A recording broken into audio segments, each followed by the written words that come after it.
Virtual reality is still today seen as a bit of a niche product, but is more popular than it has ever been. Most modern systems have the ability to produce 3D games, and some utilising the use of a VR headset to increase the submersion of the player.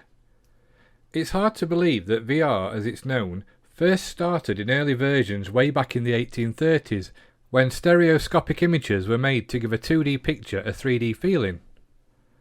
Over the decades, various guises of VR came and went, and did not really take off until 1991, when virtuality hit the arcades.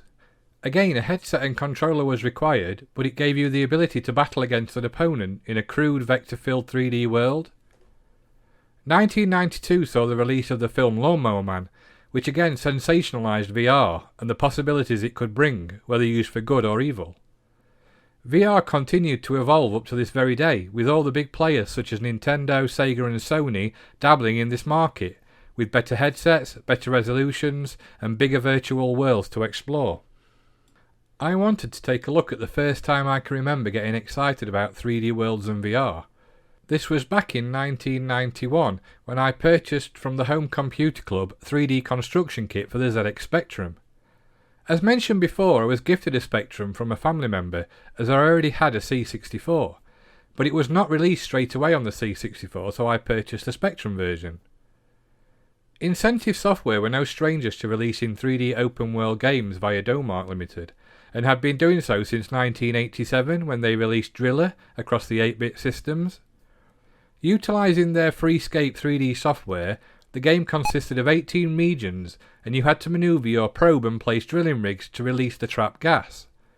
The game was received well by all the 8-bit magazines at the time, with average scores of over 95%. Over the next few years, Incentive released 5 more 3D world titles, including Darkside, Total Eclipse and Castle Master, plus a few sequels to these titles. I had really enjoyed playing these games and always wanted to create my own worlds. And this dream would become a reality in 1991 when Incentive Software released 3D Construction Kit, or as it was known in the US, Virtual Reality, which was the Freescape software they had been using to create the games mentioned. My interest had been ignited as the early news sections in magazines such as Ace and CVG started to talk more and more about this excellent software that would be coming soon. Then the adverts started to appear. Just the thought of being able to make a 3D object such as a house or a car and fly or walk around it untethered, no matter how crude the graphics looked or how jerky the frame rate was beyond my wildest dreams back then. Add onto this the ability to walk into buildings and shoot things that would react, and this was my mind blown. The program itself came in a blue box that contained the obligatory manual, but also a VHS tape that had a tutorial on it on how to use the basic functions of the program. If you want to see this video in full, then there is a link to it in the bump below.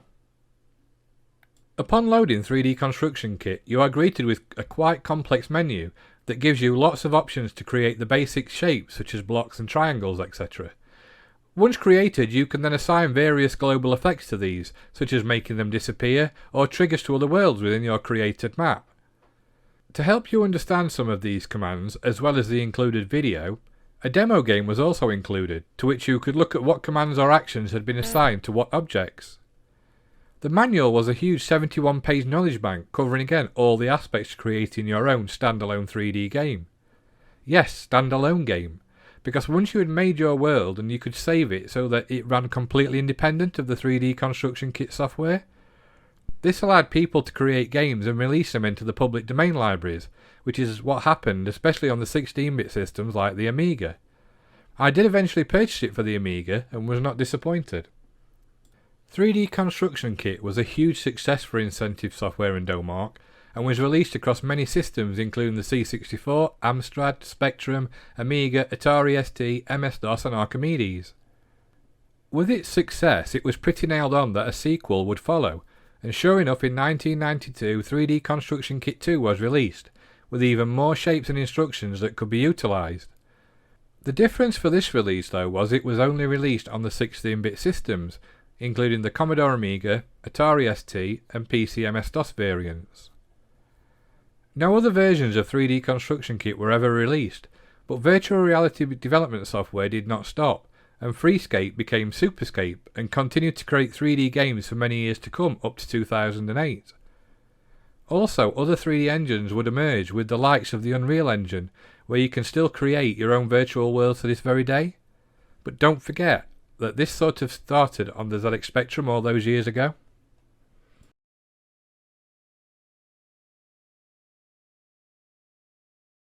If you enjoyed this video, then please like and subscribe. Also, for more up-to-date information, please follow my Facebook page.